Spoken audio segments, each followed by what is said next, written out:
a Green Talks, el programa de sustentabilidad en Morelos. Yo soy Brisa Torres, alumna de la Prepa Tec del Tecnológico de Monterrey, Campus Cuernavaca. Y yo soy Aranza López, estudiante de la Ingeniería en Desarrollo Sustentable del Tecnológico de Monterrey en Campus Cuernavaca. Gracias por acompañarnos en Green Talks y esperamos que nos ayuden a difundir este video con toda la comunidad interesada en el sector medio ambiente. Continuamos con las series tituladas El Pantano de Tlaloc y el día de hoy tenemos un historiador, bienvenido, que nos va a contar un poco más sobre la historia de este lugar. Bienvenido, José Luis. Hola, gracias. Bien, como lo habíamos mencionado antes, el pantano de Tlaloc se le conoce con otros nombres. ¿Cuál es la razón de esto? ¿Cuál es el origen? Sí, el origen es en la época prehispánica, entonces tiene un nombre náhuatl. El lugar ahí es la joya de Tlacalaquia, viene de agua, de un lugar donde se concentran las aguas, entonces es como decir la casa del agua. Ay, qué bonito. O el lugar donde se encuentran las aguas, puede ser. El náhuatl no tiene un solo significado, el náhuatl se determina a través del espacio, del entorno. Entonces, si conocemos este lugar que es una joya, donde llega el agua y hay resumideros y se hace como un pantano, podríamos decir lo que es la casa del agua. Entonces, esa es otra. Y bueno, hay varios nombres, los de esos terrenos, los que conocieron el lugar hace años, los ancianos, lo conocen como el huevito, porque el lugar tiene una forma así ovalada, conocen. Nosotros le pusimos posteriormente ya el pantano de Tlaloc porque nos dimos cuenta que había un petroglifo ahí dedicado a Tlaloc, pero en realidad estamos hablando de Tlacalaquia. Claro, porque además de ser un ecosistema tan completo, cuenta con este vestigio arquitectónico, por lo que es ya área natural protegida, me parece. No, desgraciadamente todavía no. Más bien sí es un área registrada por el INAH, que es diferente. Ya fueron los arqueólogos para confirmar, dimos parte de este vestigio cuando estuvo en peligro por una quemazón que se dio en el lugar, porque el fuego también perjudica la roca. Y entonces el INAH fue a ver y ya hicieron un estudio y bueno, ellos son los que nos dijeron que el petroglifo estaba aludiendo a Tlaloc. Todavía nosotros no sabíamos hasta ese momento. Y fue cuando le pusimos el pantano de Tlaloc al lugar. Así. Entonces ya a partir de esta quemazón hubo intervención por parte de científicos a investigar la zona. Digamos que sí, ya los biólogos habían trabajado el área, pero arqueológicamente no. De hecho no hay nada más un petroglifo de Tlaloc. Ya cuando nos vimos esto, yo soy historiador, pero pues no soy arqueólogo, entonces yo llevé arqueólogos para dar un recorrido ahí el lugar y ver qué otros vestigios. Cuando llevo a más arqueólogos, ellos confirman que además de ser un espacio sagrado donde estaba dedicado a Tlaloc, es el taller donde se labraba la piedra para los edificios. En ese lugar también están los vestigios del trabajo de piedra. O sea, ahí era donde se trabajaba y se llevaba para construir los templos, por ejemplo. En ese mismo lugar, donde está la piedra de Tlaloc.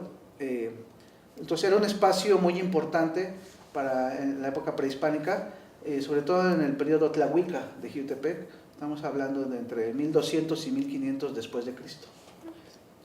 Wow, es muy antiguo.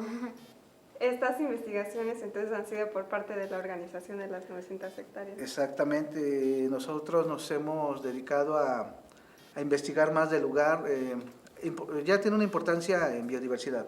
Claro. Nada más llega uno y al verlo, el agua, la vegetación, todo lo que hay.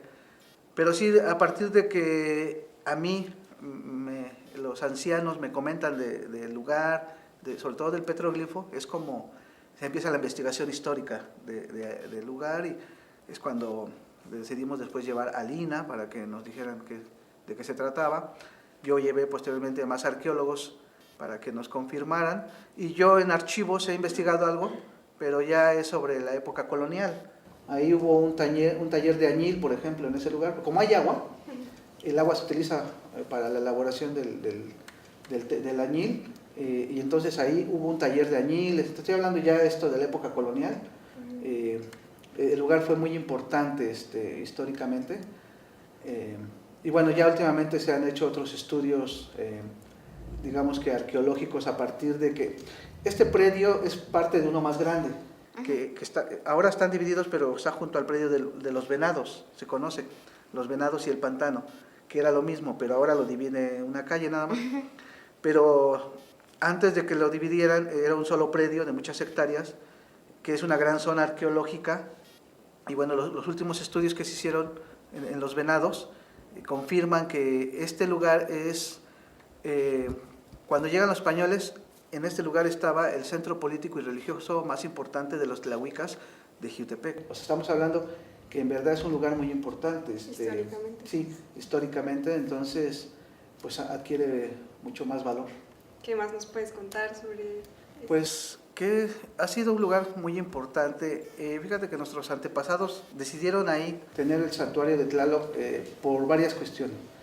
Hay presencia de agua, hay apantle, hay resumideros, hay cuevas.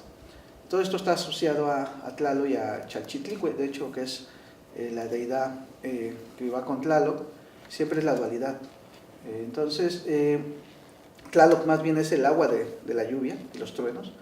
Chalchitlicue es el agua que está sobre la tierra, o sea, en esta cuestión son los apantles. Esto es muy importante porque nuestros antepasados ahí vieron a bien pues, rendirle ofrenda a una de las deidades pues, más importantes, ¿no?, del panteón mesoamericano. Y entonces, para nosotros ahora tendremos que tomarlo en cuenta porque se ha conservado nada más alrededor de 3 hectáreas y media, quedan muchas más, y pues ya se ha urbanizado, ya hay contaminación, y la mancha urbana ya tiene ahogado este predio, que es zona arqueológica y en biodiversidad es muy importante. Entonces yo creo que más bien tendríamos que mirar hacia el turismo, Claro. hacia preservar, ¿no?, conservar, difundir, y por qué no hacer un parque ecoturístico en el lugar, ¿no? Digo, están dadas las condiciones. Creo que nada más habría que ponerse de acuerdo con los biólogos para no perjudicar la biodiversidad y ver de qué manera tener acceso en la cuestión turística de ese lugar. Claro, porque todos estos estudios ya realizados, todo este conocimiento se ha compartido ya con la comunidad de Jiutepec. ¿O? Fíjate que no tanto, se han hecho estudios muy importantes, la asociación ha trabajado por ello, se han bajado recursos para hacer esos estudios con especialistas sobre el terreno, pero en eso estamos, en la difusión de estos estudios.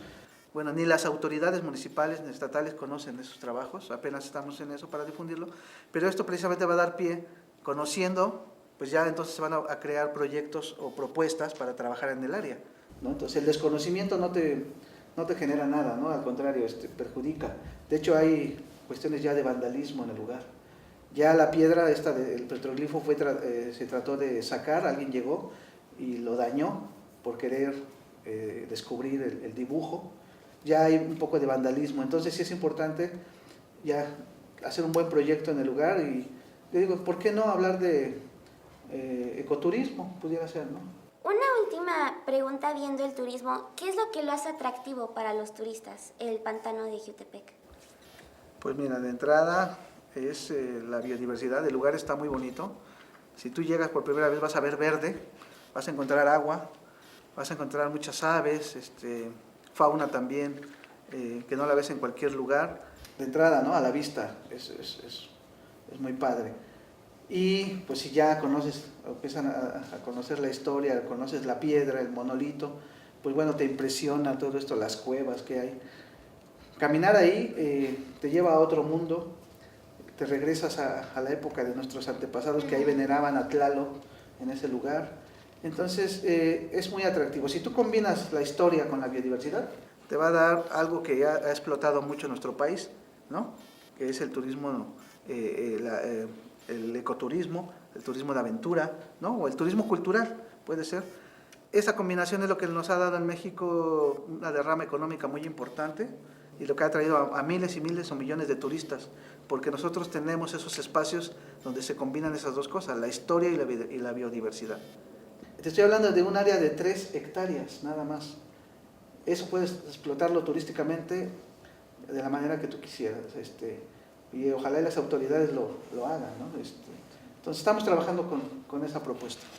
Varios autores dicen que la diversidad es la suma de la biodiversidad y la diversidad cultural. ¿Cuál es su opinión al respecto?